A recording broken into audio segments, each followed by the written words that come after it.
Hello everybody, in today's lesson we're going to be teaching how to graph extrema. So graphing extrema is just another term for graphing a function accurately. So if I give a function like this, a complex one, how do you graph this out accurately without using the graphing calculator?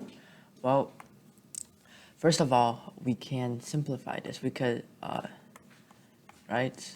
So this is equivalent to that.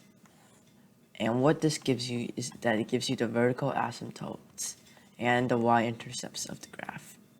So, what we pretend, I should draw the graph bigger since it's going to be quite complex again.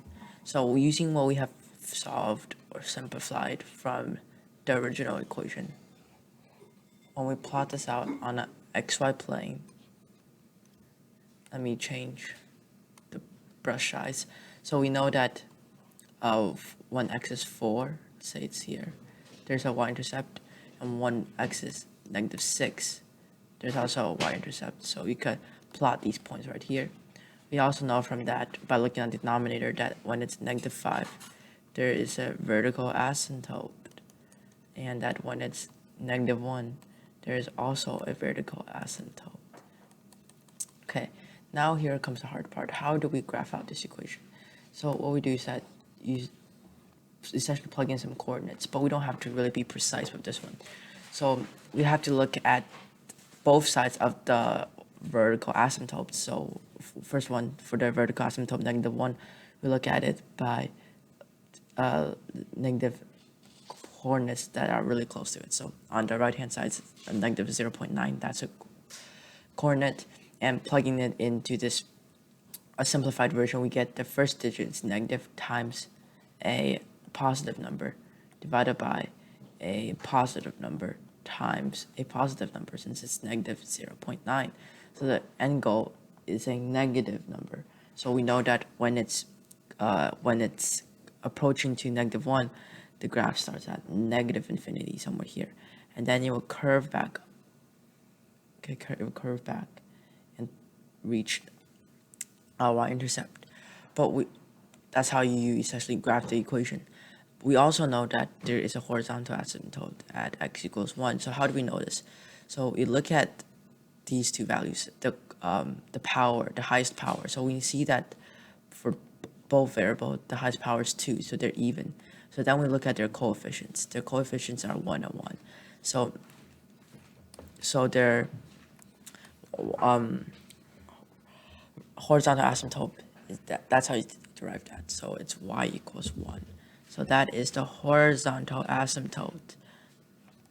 So by graphing the graph more precisely, we see that the graph reaches the x-intercept and goes to the y asymptote. Now, same thing for finding out the rest of the graph. When it's -4.9 or approaching -5, it's positive, so it's positive infinity. And the same thing when it's at the left hand side of -1, so the graph is like that, something like that. And then when it's approaching -5 from the left hand side, for example -5.1, it will be going to negative infinities, so it will go from -infinity, reach the x-intercept, sorry about that, and then bound somewhere over here. Okay, so now that we have the graph graphed out, we can figure out the extrema. Oh, first of all, I'll have to note that this isn't yet a really accurate graph, because there's a minimum. You know there will be a minimum here, but you don't know where the maximum be. The maximum could be here on this graph or here on this graph. So that is what we're going to use extrema theorem for. So let me rewrite out what we have. So the original graph we're given was x squared plus 2x minus 24 divided by x squared plus 6x plus 5. So to find out extrema, we take the derivative of both sides and set that derivative to be equivalent to 0. So we just apply quotient rule. So this would be a extremely tedious solve, but I'm gonna simplify this by just skipping it. So to a more simplified version, so when you take quotient root of that, which let me write that down, quotient rule, it's when you have pretend u divided by v functions, you get u prime times v minus u times v prime divided by v squared. And then this could be our u variable essentially, and that's our v. So after you take quotient rule, you will figure out that the equation is 0 is equivalent to 4x 2, sorry about that, it's supposed to be 2x squared plus 29x plus 77 after you simplify quotient using quotient rule. Right, now with this, we just simply solve polynomial. We put this into the quadratic equation, and then right, negative b plus minus b squared minus 4ac, so it's 4 times 2, this is minus here, sorry about that, times 77 divided by 4.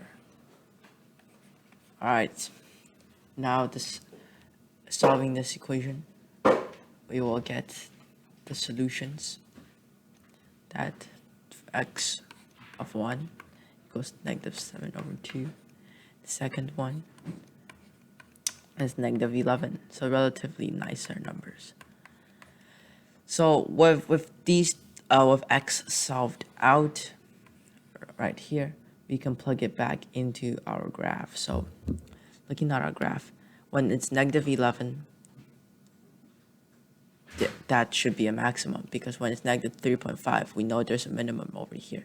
So there's a minimum at negative 3.5 when x is 3.5, negative 3.5, and there's a maximum at x is negative 11. So when it's negative 11, the graph will reach its highest point and then curve back down to the y horizontal asymptote.